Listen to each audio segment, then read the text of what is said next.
Hi, friend. Today's guest is William Kole, author of The Big 100, The New World of Super Aging. He joins us to explore the pros and cons of living past 100 and shares powerful insights of how to live independently to 100 and beyond. A few weeks ago, I shared my personal journey of reversing heart disease through a whole food, plant based diet. Since then, I've been creating short videos to help you discover simple, delicious, plant based meals that can transform your health. After the episode, be sure to visit the Age Like a Badass Mother YouTube channel and hit that subscribe button so you don't miss any of the videos. And finally, thank you. Age Like a Badass Mother is in the top 10% of all podcasts worldwide, and it's all because of you. Please keep sharing your favorite episodes with your friends and know that I appreciate every single one of your beautiful ear holes. Hi, friends. I'm Lauren Bernick, and I'm flipping the script about growing older. My guests have been influencers since before that was even a thing. Welcome to the Anti-Aging Podcast. Welcome to Age Like a Badass Mother. Bill Kole is an award-winning reporter, editor, and former foreign correspondent. Kole studied journalism at Boston University and joined the Associated Press in Detroit, where he covered Dr. Jack Kevorkian, his suicide machine, and the spirited national conversation around individual end-of-life decisions. Later, as an AP correspondent based in Paris, Amsterdam, and Vienna, he covered some major international stories, including the crash that killed Princess Diana, the death of Pope John Paul II, and Kosovo's independence. He speaks French, Dutch, and German. Kole, who now works as an editor for Axios, was a 2022 fellow in aging journalism at Columbia University in New York and at the National Press Foundation in Washington, D.C. The Big 100, The New World of Super Aging, is his first book. Please welcome Bill Kole. Hi, Bill. Hi, Lauren. It's such a pleasure to be with you and a belated Badass Mother's Day. Oh, thank you. I appreciate that. Well, I'm really excited to talk to you. I enjoyed your book a lot. It was very eye-opening. I think I emailed you and I told you that my husband didn't even believe me about some of the stories in there of the people who lived so long, but we'll get to that. But before we start that, I kind of just want to back up and ask you, you had such a storied career, and what do you what really struck you about that Dr. Kevorkian story, and what stayed with you about that? Well, he was a man before his time. He certainly thrust us as a nation into some very, discomforting thoughts and debate, about end of life decisions. And the people he was helping were really in just wretched shape. These were not healthy individuals, who just wanted to check out. These were people in chronic, debilitating pain, and he was offering them, a gentle, loving, decent way out. And I think still to this day we're very uncomfortable. I myself am somewhat uncomfortable with all of that, but he was kind of, like I said, a man before his time. I find it rather upsetting that, we incarcerated this guy. I mean, he was just trying Yeah. to bring us into a place where we could, appreciate human suffering and possibly do something, to ease it. And, fast forward, later I went on to work in the Netherlands as a foreign correspondent where, they have legalized euthanasia, and it's very, very tightly regulated. You can't just, up and decide I'm going to die today. I mean, there are lots of conversations and screening and vetting and all of that stuff. So there is a way, a place, I believe, in society for that. But somehow in our American, situation, we just don't have room for it. Yeah. I mean, I say all the time, like you put your dog down when your dog is suffering, right? Why wouldn't you do that? I'm sure at this point in our lives, we've all seen people have a really, uh, an exit that you wouldn't wish upon anybody. And Yeah. I mean, where's the dignity? I know, we talk a lot about the importance of having agency as individuals, and yet then we draw the line there. I'm very uncomfortable. I'm a very deeply spiritual person as well, so I wrestle with all of this. It when people say we're playing God, that hits me right right between the eyes, and it stops me. So these are deeply fraught and and complicated questions. But he at least he started a conversation, and I think that conversation continues to this day, and we'll see where we Yeah. end up here. He may, Yeah. I think he was like again he really was way ahead of the rest of us. I think so. And you were relatively young when you were covering that story, I imagine, because that was a Yes, while. How old were you back I was then in my when 30s, early Mhm. 30s, covering that. So yeah, and it seemed strange to me, again, as a younger person, I really couldn't, put myself into these people's shoes. And now I can, at the end of the year, I'll be turning 65. I've seen a lot in the ensuing years. And I understand that, life isn't always what we imagined it would be, or, that, and we don't always live the life that we had projected ourselves to live. And this, it's a lot to think about. Yeah. I mean, has your opinion changed at all since you were in your 30s and when you first covered this story to now or Yeah, I think so. I think initially I was pretty resistant to the idea that this would be good for society, and now, having aged myself, I mean, I'm all in on living vibrantly and fully, and I'm trying to do that myself in my 60s. And I really do believe, that 60 is the new 40, and all of that, So that all seems still very distant to me. But I just feel like for those who are really, really struggling, especially physically, with things that there's just no hope for them, you know, can't they have that option? I mean, and how can that diminish us by withholding that option right. for them?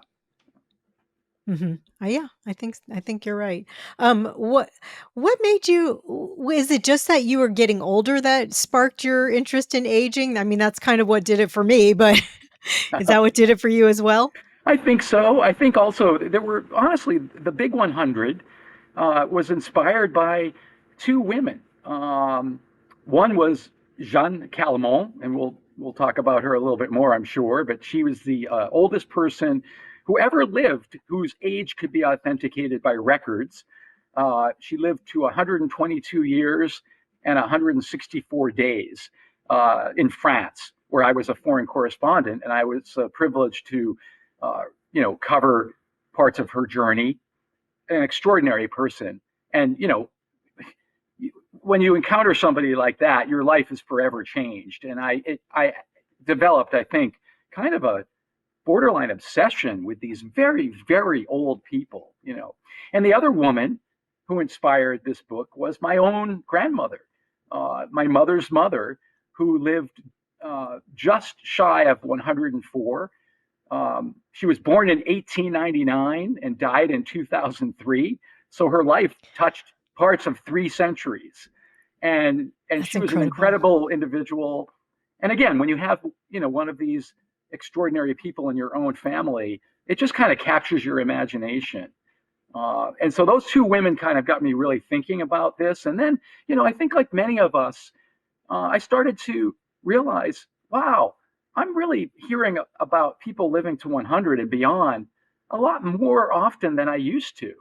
And is it my imagination that more of us are reaching these triple digit ages, or is something more going on?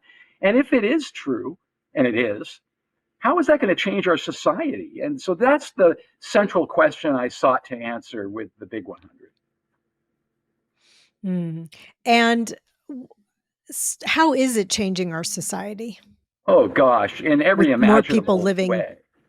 Well, yeah, look, we really are sort of aging by practically every metric available in the United States and in many other parts of the world. In fact, the only part of the world that is sort of not uh, encountering this incredible demographic shift is sub-Saharan Africa, where there's still, they're younger. There's just, and some of that's somewhat tragic too. Their life expectancies are lower and so forth. But even in Africa, people are catching up.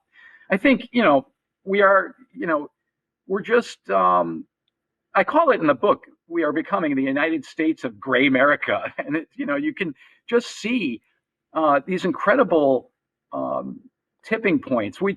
I'll just give you one example. I think in 2034, just 9 years from now, older Americans will outnumber children for the first time in United States history. And that's a big deal. So, in other words, those of us who are, 64 and older will outnumber the 18 and younger group. So that's extraordinary. And as we age, of course, the implications on our social security systems, on our personal finance, on our healthcare, and really almost everything is affected. Yeah, it's going to take a toll. And so, I think most people kind of have a somewhat of a handle on how we got here. But, I guess the first step in expanding lifespan seemed to have been the inoculation for smallpox. Is that correct? Yes. Yeah. I mean, Yeah. smallpox was sort of in the world of disease, the big one. It it it killed indiscriminately by the millions. COVID was nothing compared to smallpox. And when we got at the upper hand on that, our life expectancy just kept expanding. Of course, COVID, by the way, was no Right. joke, and it did set us back a few years in terms of average life expectancy at birth. But we've already actually made up that ground since the Oh, COVID. really? I mean, we still have COVID. We're going to be in the COVID era for the rest of our natural lives. But in terms of the peak part of the pandemic, yeah, we've kind of made up the ground that we lost. And yeah, so if you really honestly, there are two major factors at play in why more of us are living longer and even into triple digit ages. The first one is really just demographic, and that is that my generation, the baby boom generation, is very large, and there's many of us, and the oldest of us are in our late 70s, and so in the next 20 to 25 years, the fittest of the boomers will start to hit 100, and just because there's so many of us, uh, the numbers of people living to 100 and is going to increase dramatically. In fact, 8 times over the projections are, and so that's one piece of it, just purely demographic. And then the other piece is just medical and technological. We are doing a better job at uh, curing the things that kill us, and so we're. I mean, you can just Right. see how we. You know, I remember when I was a kid, and somebody, I was told somebody had cancer. There was just a hush in the room, and people Hmm. thought, "Oh my God, that Yeah. person is done for." I know so many people who are living with cancer, or have it's in remission. We have immunotherapy. We have all kinds of targeted ways to fight it. Um, our smoking rates are way down, and Yeah. just it's extraordinary what we've been able to do with organ transplantation. It just goes on to the Yeah. point On and where, on. And yeah. oh, go ahead. Well, no, I was just going to say you know, we're doing such a good job at really handling natural causes of death that at Stanford University, there's a center on longevity, and they are projecting that half of all 5-year-olds alive right now will live to 100. And in just 2.5 decades from now, by 2050, 100 years old will be the average life expectancy for children in the United States. And again, this Wow. is this goes right to the medicine and the medical advances. Well, I mean, it kind of seems crazy, but if we think about it, I was actually trying to get back to, in 1900, the average life expectancy for a woman was like 48 years old. So half of, I mean, and then, so yeah, I was trying to get the roadmap of what got us here. So first the inoculation for smallpox, then chlorinating the water, then, I guess vaccines like polio and medicine like penicillin. And so these are, and then what, seatbelts and smoking cessation, Yeah, all got of us these things. to like an Yes. average age of what, 79 is about the average life expectancy now. Right. Yeah. Right now, Yeah, it's actually 77 and a half. It's a bit more than that for women and a bit under that for men. But the average right yeah, now is about 77 and a half. So we've just, we're just clawing back, from COVID. And from by the COVID. way, a lot of other countries have much better life expectancy than we do. And that not to go off Hmm. on a tangent, but we Sure. like, No, go ahead. Go off. well, I mean, we just, we always talk about the, American exceptionalism, and we are very unexceptional when it comes to life expectancy. Uh, you know, there are 200 some odd countries, and we are right around like in the high 50s, low 60s on that list. I mean, there are quote unquote third world countries, developing nations that do a better job with healthcare and economic conditions to the point where they are living longer than Americans are, and that's Who's number extraordinary to me. one? It shifts. Or do you know? I can't off the top of my head. I'm not even remembering which one it is. I think actually no, I do remember what it is. It's Monaco, which is this, this tiny little principality in the Monaco. south of just near the south of France, and that is interesting because a lot of this does boil down to economics. What kind of Uh-huh. resources you have to get fresh food, to be, we say, well, just exercise. But if you're working two jobs to make ends meet, you don't have time. Maybe you can't afford to buy even, a pair of walking shoes or whatever. So much of this comes down to economic equity, and it's elusive for many people. So Monaco, of course, is the land of billionaires and millionaires, and they're all they can afford to play and have the best of everything. So it's no surprise that they're living the longest. Yeah, and you say that the centenarians are overwhelmingly white. Yeah, Um, well, I think we all know this, that stress affects aging, income. People go without health care because they can't afford it. yeah. And yeah, those are all things that, like you said, economic things that affect aging. That's Yeah, let's let's go. just to pause on that one point, because I think that's a really important point, Lauren. I'm often Yeah. asked what was my biggest surprise in my research for the book, and I knew, I guess, that people of color were at a longevity disadvantage. I just didn't realize how uh, how stark that disadvantage is. Mhm. So, white Americans live on average about 6 years longer than black Americans. And Wow. that just really disturbs me. And it feels like a gap that we urgently need to close. And, then you start to, you look at people, who are trying to, put themselves into a position where they can, live as long as they can, and doing blood transfusions and all kinds of crazy, uh, you know, therapies.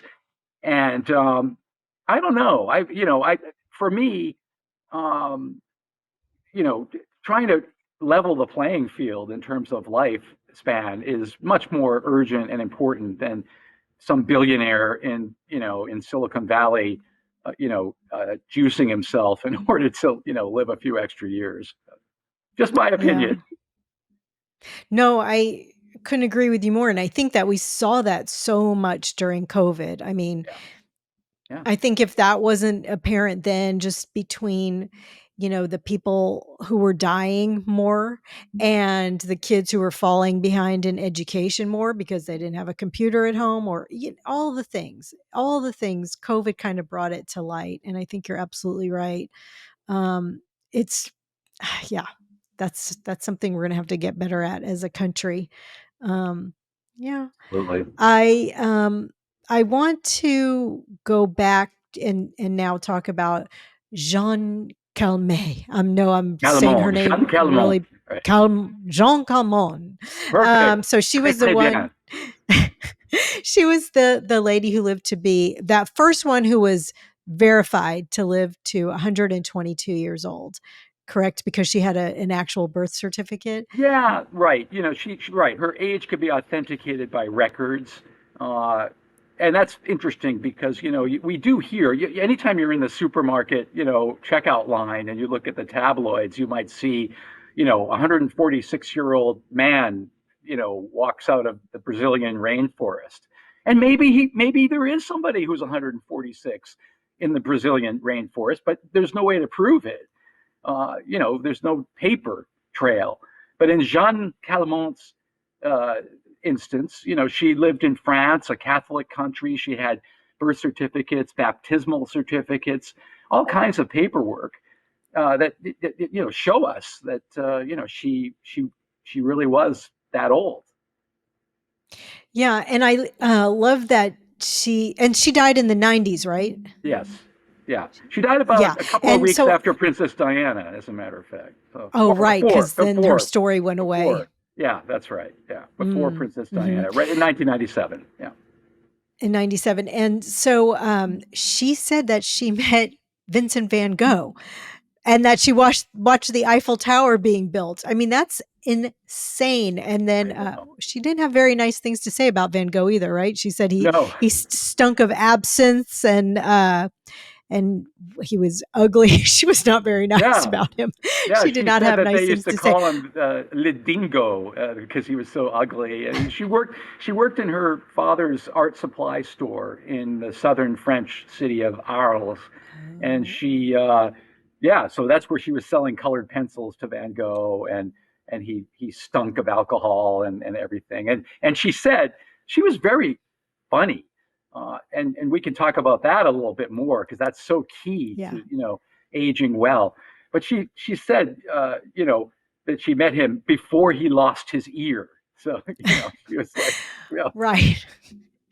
That is, I mean, okay, so she also, she handled her stress because she had her fair share of, heartache. And so can you talk about some of the things that you think lend to aging well or to aging long like she did, living yeah, long? absolutely. Jean Calment is really a beautiful example of the importance of positivity and humor um, in our aging journeys. I mean, one of my favorite quotes from Jean Calment was something she said. I think she was like 120 at that point when I first heard her say this. She said, "I only have one wrinkle and I'm sitting on it." Which is freaking hilarious. Okay. And It I mean, for, is. for a 120-year-old person to crack a joke like that I Yeah. was on the floor. I mean, it's just, that's amazing. She, she stopped wearing mascara because she laughed so much through the course of the day that she would just cry it off and make a mess of her face. So she just finally decided, I'm not putting, eye makeup on anymore. And there's got to be well, actually, there's not got to be. There is a very clear connection between our optimism and good humor, and it literally adds years to our life, and it adds life to our years. Mhm. She just was very positive, and quirky and funny and adventurous too. How so? Well, she took fencing lessons at age 85.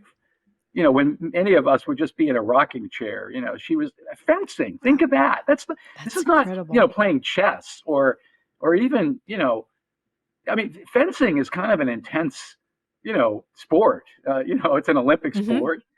So she did that at 85. She rode her bicycle until she was 100. And then, then she stopped with that, but she still was, very active. Um, at I believe 120 or 121. I think it was 121, about a year before her death. She was shown how to use a computer, and she promptly set up her own website, and sort of figured out how to, when I one of the That's stories. incredible. Well, yeah, it really is, Lauren. And one of the stories that I wrote in Paris while I was a foreign correspondent for AP was about how she recorded a rap CD at 120, and the title of the CD was "Time's Mistress." Just like, very very cute and amusing. But she kind of was murmuring. Again, it wasn't like she was Eminem, strutting across the stage and and doing a Right. battle with somebody. But she was kind of murmuring, you know, lines to this rap music. It's just incredible. All the things she did, she Yeah. was very, very, yeah, really on the ball and sharp right to the end. And I think that I was so impressed with her letting go of things and stress because I know her daughter died fairly young, right? And Yeah, then she was raising her grandson who also died young, yeah, and her and husband. She lost her husband in her his husband. 40s. They were having a picnic, and he ate some spoiled cherries and got botulism and died of that. And so, for 70 years more, she went. I mean, way longer than she had him in her life. She had nobody. And so she definitely had tragedy. And with tragedy, of course, comes a lot of stress. And stress, toxic stress, is the enemy of longevity. So somehow she was able to overcome these setbacks, and find the will to live. And not only just the will to live, but just what the French would call la joie de vivre, the joy of living.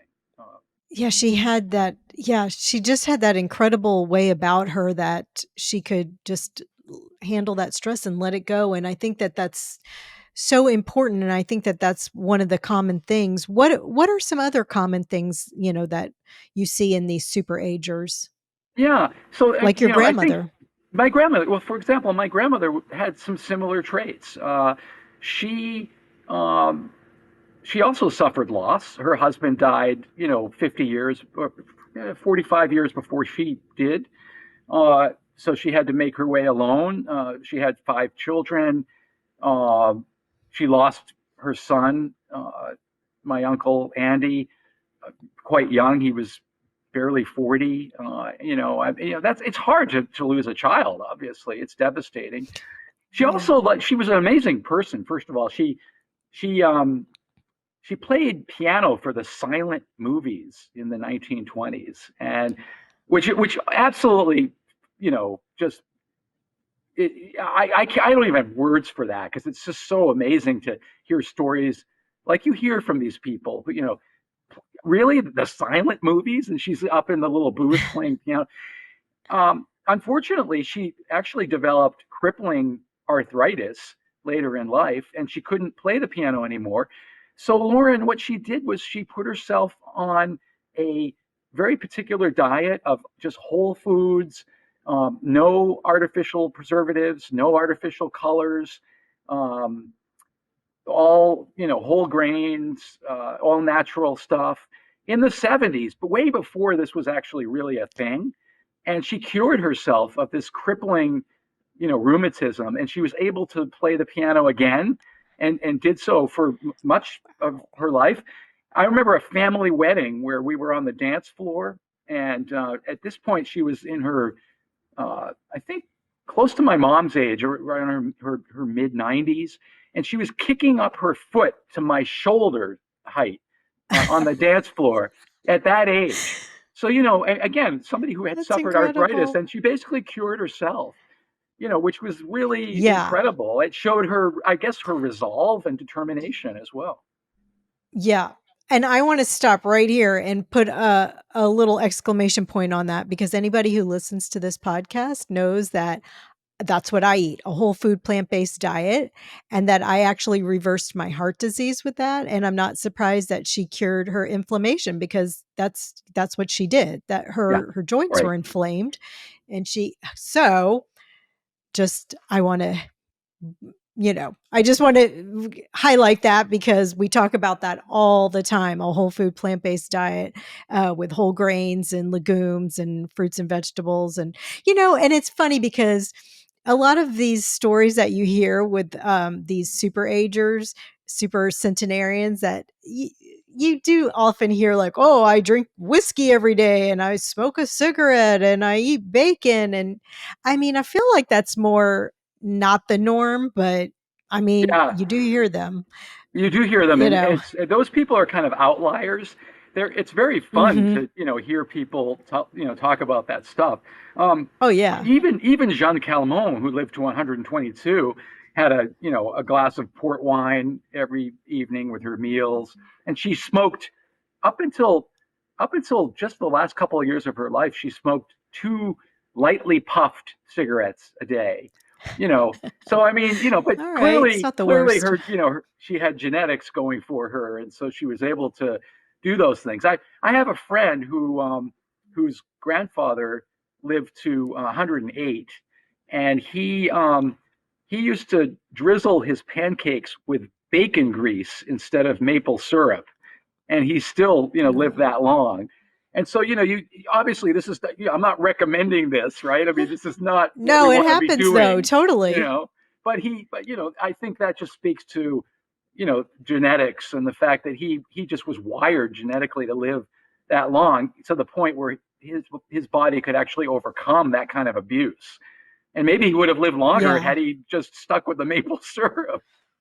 Right, exactly. Who knows? But wait, so some of the other things, one of the quotes in the book that I just loved was, loneliness acts as a fertilizer for other diseases. I thought that was so powerful, because that is one of the things that you hear. And you talk about the blue zones and kind of some of the myths of the blue zones, but that is one of the things that I think we got out of that whole blue zone thing, was the sense of community and people checking on each other and having a glass of wine with each other at night. And um, can you talk about some of the other things like that Sure. Well, just a that word people about do? loneliness. Yeah, loneliness is a big deal. I mean, you may recall that Hmm. the U.S. Surgeon General 2 years ago uh, declared loneliness to be a public health crisis, and said that being chronically lonely is the equivalent of smoking 15 cigarettes a day, which is a lot, Hmm. and it can take as much as 15 years off of our lifespan. So this is a big deal. Being lonely. This is not the same, by the way, as being as enjoying solitude or being introverted, or I mean, if that's your Right. natural inclination. But this is loneliness in this uh, sense is desperately craving human contact and not having it.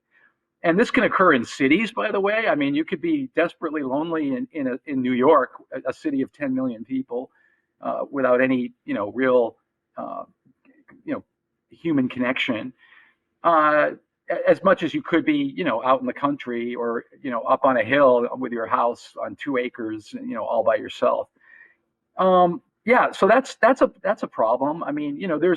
And there's robots like that. That's one. Aren't there robots like stepping in Yes. to take care of some of this, like caring for elderly? I mean, I know that's not ideal, but if you really have no one and you really Yeah. are lonely, I mean, obviously that's not your go-to. But what do you Yeah. think I mean, about that? Japan is the oldest, uh, you know, per capita, the oldest nation on earth, and they're being incredibly innovative in some of the work they're doing with artificial intelligence and robotics, so that they have people are beginning to acquire robots in their homes who can remind them to take their meds and engage them in conversation, that kind of thing. And I think, obviously, we're hurtling into an exciting new world where robots will maybe become more companion-like than even that. But for me, honestly, Lauren, there's no substitute for the milk of human kindness and the Of actual course. FaceTime of, and I'm not talking about the FaceTime on your phone. I mean like actual Yes. FaceTime with another human Yes. being. And so this is where this really in the same way. Look, when I was a foreign correspondent in Vienna, I oversaw Eastern Europe, our coverage of Eastern Europe. And in Romania, the horrible story of those orphanages they had during communism, Hmm. and these little kids who just languished all by themselves, almost in Yes. cages and stuff. And just because they didn't have that warmth and and the cuddling and the just the attention, they died many times. We're just wired to be with each other. Yeah, we're made to be with, and yes, and that was horrific. And I also, talking about Japan, don't they have, they call them baby workers, like in the Yeah, old age homes that yeah, they, it's great. I'm sure they're Yeah. not actual baby workers, but Well, that they yeah. have. I mean, it's a cute little name they have for them. But what this is a and I talk about it in the book, is a kind of a program where little kids, like 3, 4 years old, are brought into senior living centers, and they play and interact with the older folks, including people in their hundreds. And it's wonderful. The little kids get some sense of what it's like to be older, and ask questions, and of course the older adults are absolutely thrilled to be around all that life. And the parents whose kids are enrolled in this program are paid with baby formula and diapers and stuff like Oh that. So my they gosh, that's you know funny. so it's kind of a Yeah, win-win. I mean, these are wonderful programs that I think anything that yeah. puts the generations together is a win. Yeah. And our country is the worst at that, right? Isn't the United States, you said, the most segregated age wise? Yeah, Um, that's we where yeah, we're really not, that's another thing we're not doing well. we're not doing it too well. We do isolate a lot. We are very isolated economically. One of the things I love about my home city, Providence, Rhode Island, is that it's a very multi-ethnic, multicultural city. It's a heavily Latino city, and so you've got multi-generational homes where you've got abuelo and abuela, the grandparents, living with their kids, and then their grandkids, and people just do life together. And of course, the grandparents are able to look after the little ones so that mom and dad can go to work. And when the grandparents need care and attention, there are two other generations looking after them, and it's Mhm. beautiful. And again, we have this somehow. The American dream is that we buy a big house on 2 acres, and we're all by ourselves, and we age in opulence. But that can be a very lonely outcome for many people. And I Mhm. just love what I see around me in Providence and many other cities like that. Yeah, you actually mentioned another one in the book, in Portland, Oregon, that it was a multi-generational community that had affordable housing for seniors, foster children and their family. I love that. That is It's such an beautiful. amazing idea.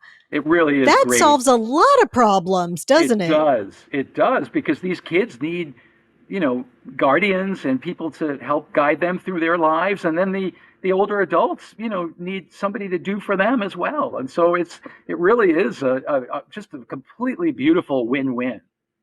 Yeah. Okay, so we've covered, stress and healthcare and, having enough money to take care of yourself and multi-generational and not being lonely. What are some other things that help us to live Well, we to we didn't in we our haven't talked much hundreds? about money, and that's a big deal, right? I mean, I think Mhm. top of mind for anyone who is contemplating living to 100 or beyond is, where the hell am I going to get enough money to pay a century's worth of bills? Yes.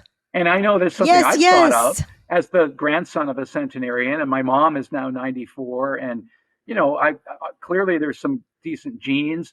I also, eat well and exercise. I'm a marathon runner, and I've done, so like, I, and I tell people a lot, Lauren, you may live to 100 whether you like it or not.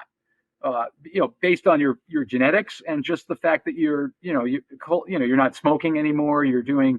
Uh, you're taking care of yourself, and again, society is helping you handle disease and other setbacks.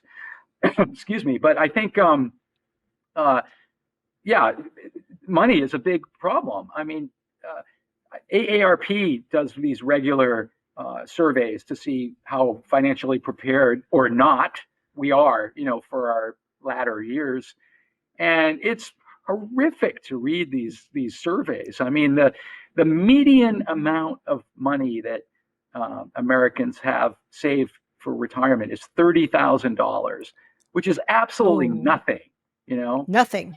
And I think I read recently that 1 in 4 people age 55 or older in the United States has nothing set aside for retirement at all. So that's a problem. So here's what, and let me just break it down, if I might, for a second. Yeah, You live please. to one. If we're going to live to 100, uh, we're probably not going to retire at 65. We're going to need to keep working because we're going to be living longer, and we're going to have to, you know, uh, you know, we're going to have financial obligations longer in life. So that, then suddenly we're working into our 80s instead of our 60s, and that's deeply problematic.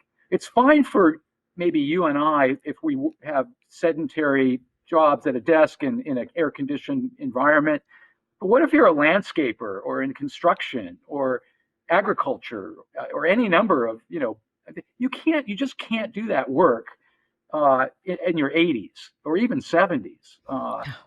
So it really is, troubling, I think, to me. And I wonder also, we're unfortunately these trend lines are coinciding with climate change, and so suddenly you're going to have a 70 something or early 80 something construction worker trying to frame a house, and instead of it being 90 degrees in the summer, it's going to be 110.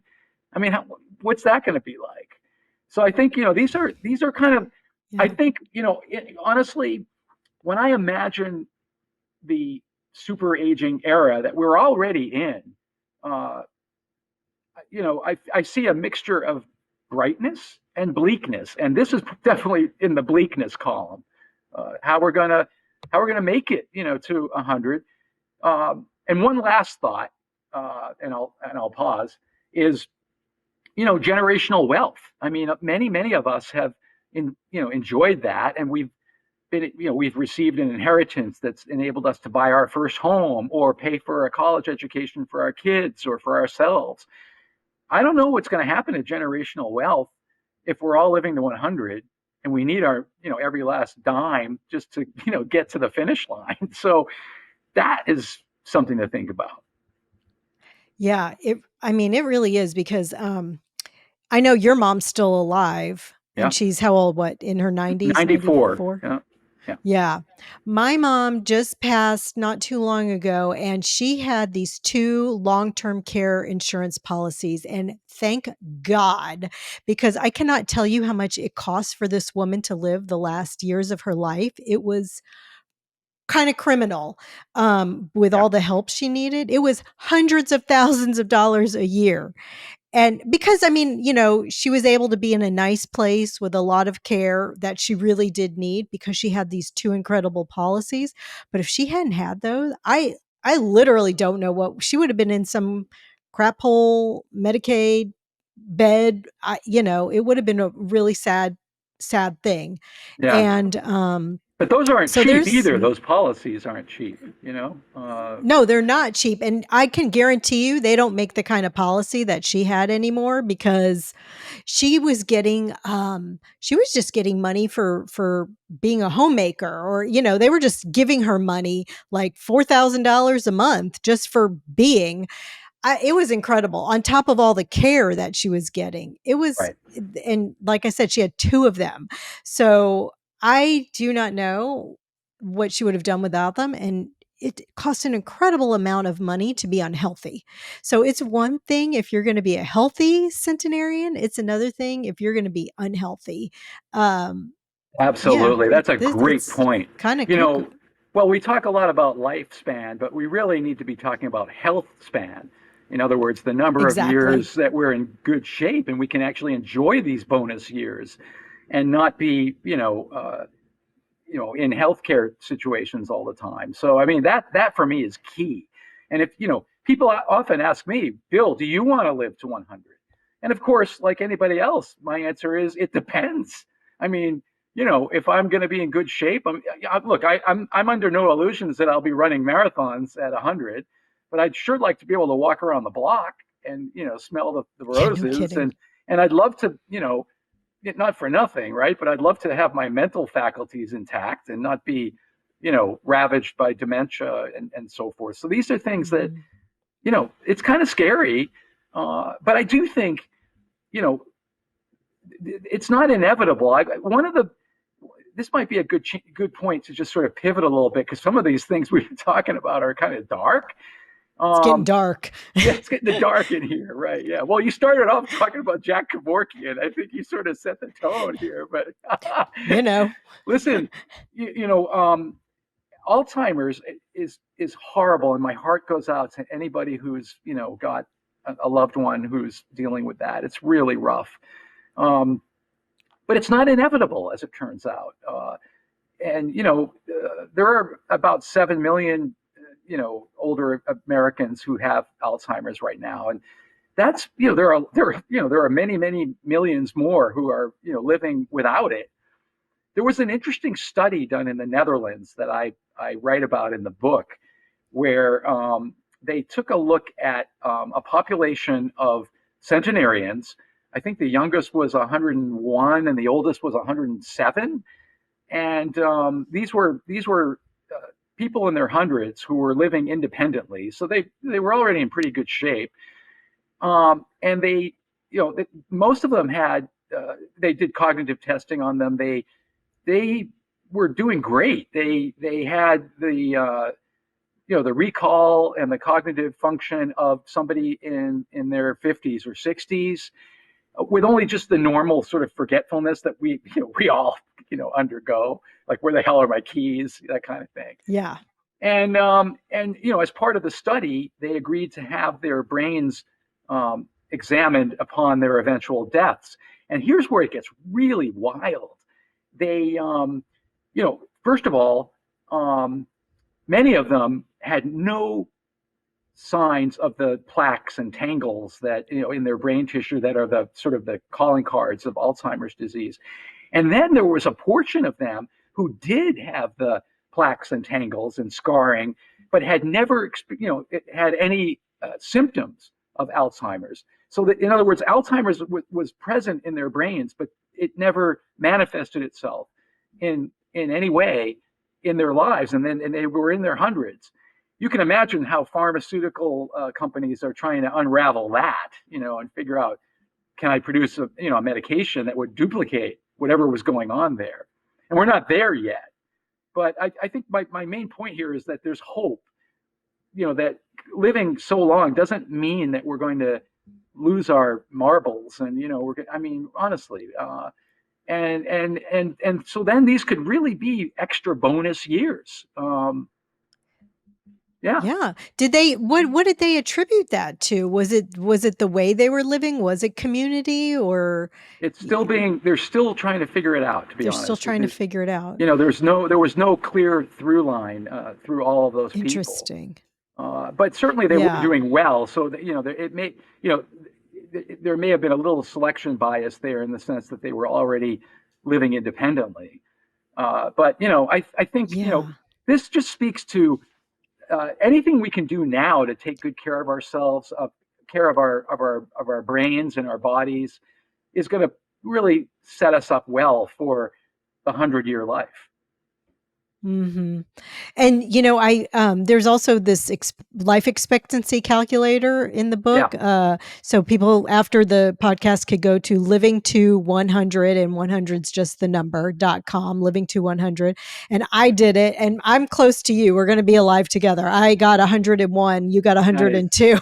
But like you said, it's only good news if you're going to be healthy. So we have to take care of ourselves. Yeah, But that's that right. was, yeah, that's right. And so I think it was Dr. Thomas Pearls who runs the New England Centenarian study.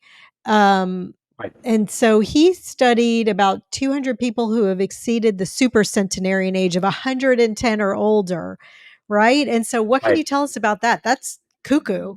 Well, it is. It's crazy. He actually has something like 3,500 centenarians in his study, including those who are from 100 to 109, and all together. And then there's a smaller portion, of course, of those who are 110 plus. Uh, he actually had has had so many people um, interested in becoming part of his study at Boston University that he has had to turn people away unless they're at least 103. And he told me in an interview for the book, these are not people who are used to being told you are too young, So, at You're only 101, 102. right? Yeah, yeah, yeah. You're merely 102. You can't get in, but come back when you're 103.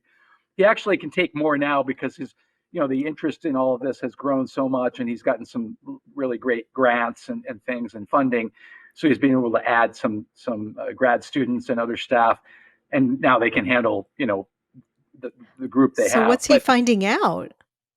well, he's just he's trying to unravel the secrets of these folks, and part of that is doing an extensive genealogical study, looking at the siblings of centenarians, trying to see what common traits they have and so forth. And again, they these people do a very good job of handling stress, which is probably the key thing. um, it's funny, Lauren. I was thinking about this.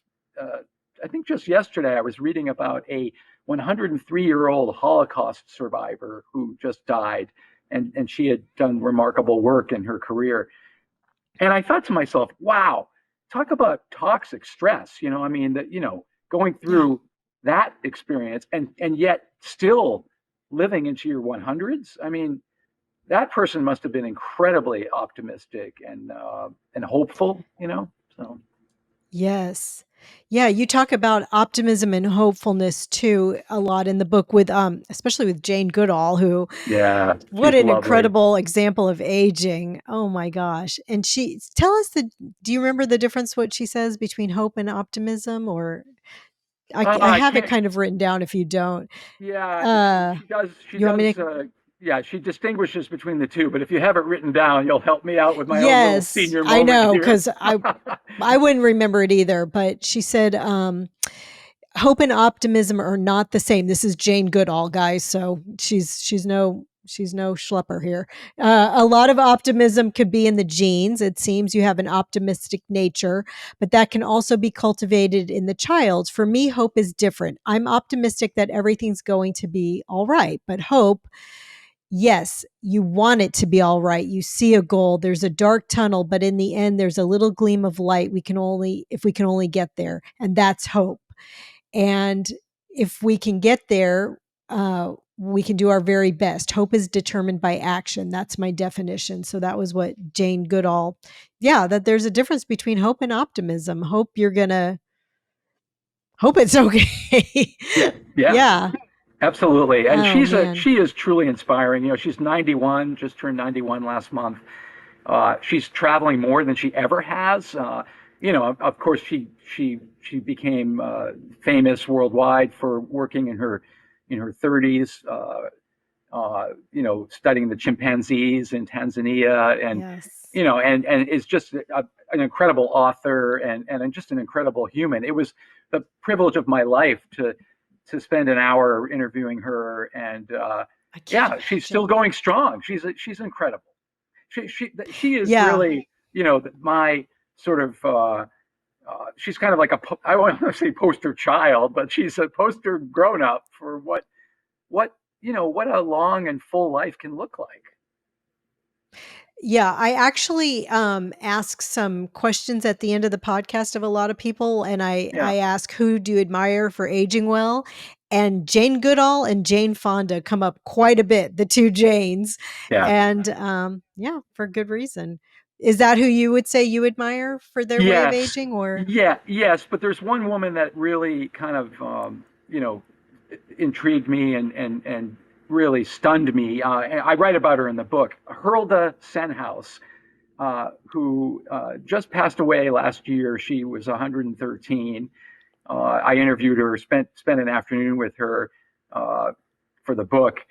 She, first of all, she was black, so she was already an outlier, a remarkable person. She grew up during, under Jim Crow, uh, underwent lots of stress in her life, and somehow was able to overcome all of that.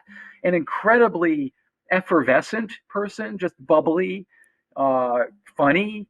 She very active and social. She used to go play the slots at this casino on the outskirts of Boston, and I mean, and she'd tell people would ask her, "How old are you?" And she'd say 112. That's how she was when I met her, and they would say BS, and they'd take a selfie with her, and then they'd go online and realize, oh my God, she really is 112 years old. But she was, she was just an incredible person, very very social, and in incredibly good shape. I mean, I was, looking at my notes and fumbling with my glasses. She had 50 years on me in terms, 50 years my senior, and she didn't wear glasses at all. So, I mean, it's like, what? how is How this did even that happening? happen? Yeah, I know. It's just so, but I think, really That's her, incredible. her attitude and just her, was just so fun. And uh, as I write in the book about her, that when I walked into her apartment, I heard giggling, and I thought for a minute that there was like a sitcom on TV and that she was watching, and it was just her. She was, and it wasn't that she was, goofy or anything. She just was delighted to see me, and there was this beautiful musical giggle that she would, let out. Just an absolute beautiful person inside and out, and yeah. Mm. So again, this is, for me, life at its essence is about time. It's time to live, time to laugh, time to love. And if we can take good care of ourselves and each other and live into our 100s, we have more time to do the things we love and to be with the people we love. Is that your big takeaway? Yeah, absolutely. What is your big takeaway? I mean, I think again, there's bleakness and brightness. For me, we only get one life. I want my life to be as long and as full and as healthy as it can be. I think we all want that. And I'm encouraged that, honestly, in spite of, our world being a hot mess, the trend lines are actually, giving us more time. And what are we going to do with it? Let's have purpose, and let's make the most of it. Another person I'll mention, I know we're coming to the end of our chat, but No, as long as you there was want. a woman who just died recently called Julia Hurricane Hawkins. That was her nickname, Hurricane Hawkins, and she took up track and field after she turned 100. I think she just died at like 108. But she Oh, I think I might set have read about her. yeah, she Yeah. set world records on the track in the 100 meters, and she was competing out there. I mean, what an inspiration! Absolutely incredible. And there are people like that. There's a judge, a federal judge, who lived well into his 100s and still sat on the federal bench and would take the stairs to his fourth floor chambers. And these are people who absolutely inspire me. Yeah. That's I incredible. I want to be love to like hear them when I stories grow like up. that. you know. Yeah, for sure. I mean, that's the goal. If you're going to live a long time, you want to be like that. So I mean, we probably covered this, but what do you think your best one piece of advice for aging well would be? Just take care of yourself now. You know, that my dad used to tell me, and I think this was also one of the best pieces of advice I've ever gotten was, um, there are no guarantees, just opportunities. We're not promised a 100-year life at all, and we're not promised an easy life. But there's, we have a lot that we can do, through our diet, our exercise, sun exposure, all kinds of things that are in our control to optimize our organism to actually do well into our hundreds. But that starts now. It starts now. Mhm. At whatever point you are in your life's journey. Take good care of yourself because you might need this body and this brain for a long time, more than you imagine. I know. Yes, that's good advice. So you're saying get some sun exposure. Yeah. No, I'm saying be careful about your sun exposure. I Oh, mean, be that is, careful of the I sun. mean, I live in New England. There, I'm in the ocean state, Rhode Island. We can actually uh, have too much sun exposure, and then we have melanomas and all kinds of other things. It's something we don't Yes. think about all the time. Sleep hygiene, another thing. We Oh, like, yes. That's another thing. well, we like, Sleep we have is this, what we say in the United States, we say, I'll sleep when I'm dead. Well, guess what? If you don't mhm. get good sleep, good nourishing, sleep, you'll probably die before you should because, we need this That's to right. regenerate and give our brains time to sort of, recharge and our bodies as well. So, these are things we have control over these things. Our behaviors account for about 75% of what gets us to 90, and the genes account for the other 25%. And I always tell people you can't live to 100 if you don't make it to 90. So, That's right. 75% is a lot. That's a lot of control. It's not just, Yeah. picking good parents, as I like to joke, but the Mhm. decisions we make every day about how we're going to eat and whether we're going to, drink too much or pick up a cigarette or whatever, or, I mean, there's 100 decisions we make every day, and it's all part of the calculus of, you know, what kind of shape we're going to be in. Yeah. Yeah. And we didn't even get to talk about faith. I know that's an important one. And did you want to say anything about the blue zones? Because, people just believe that they're chunking out centenarians and that's kind of a myth. You want to talk about that a little bit? Yeah, just briefly, just to recap for our listeners, the blue zones are 5 places in the world where it is said that there are many more people living to 100 than anywhere else. And these 5 places are Okinawa, Japan, uh, the island of Ikaria in Greece, Sardinia, Italy, another island, the Nicoya Peninsula in Costa Rica, and the only one in the United States, Loma Linda, California.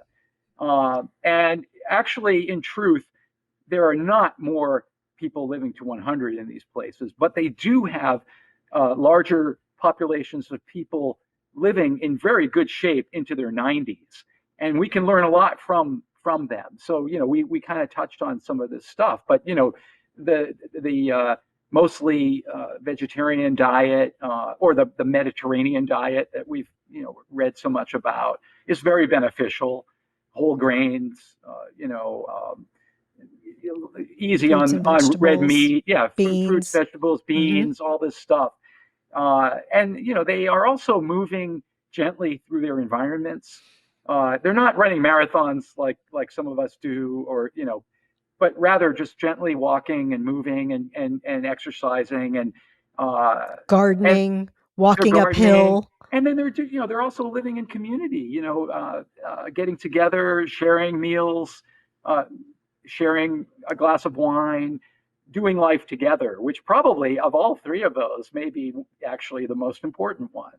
But yeah, there are Hmm. definitely traits we can see and take away from these populations. Having passion. They do, Purpose, Yeah. they have like a faith and also more of a we attitude than a me attitude. I think That's that you right. talked Yeah, about that's more right. of a That's right. I talk about community. that in the book. They are we cultures, and they're very Hmm. invested in what's good for all of us, rather than what's good for Yep. me, A myself, and I. purpose. Yeah, right. Right. Having a purpose in life. Yeah. So I think that those are all really good. That's some good advice for living well and aging well. Do you have anything else, or do we kind of get to it? I There's I so think much. You we. guys should read this book. It's a great book. Thank you. The I Big I hope you 100. do. Yeah, the big 100, the Yeah. new world of super aging. Yes, and again, like I said, you may live to 100 whether you like it or not. So read up and see how you might be able to optimize those extra years.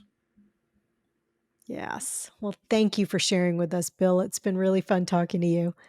May you live 100 years, Lauren, Thank you. You too. if you Take want care. to. Bye bye. Bye bye. Thanks for listening, friend. From my heart to yours, be well until we meet again.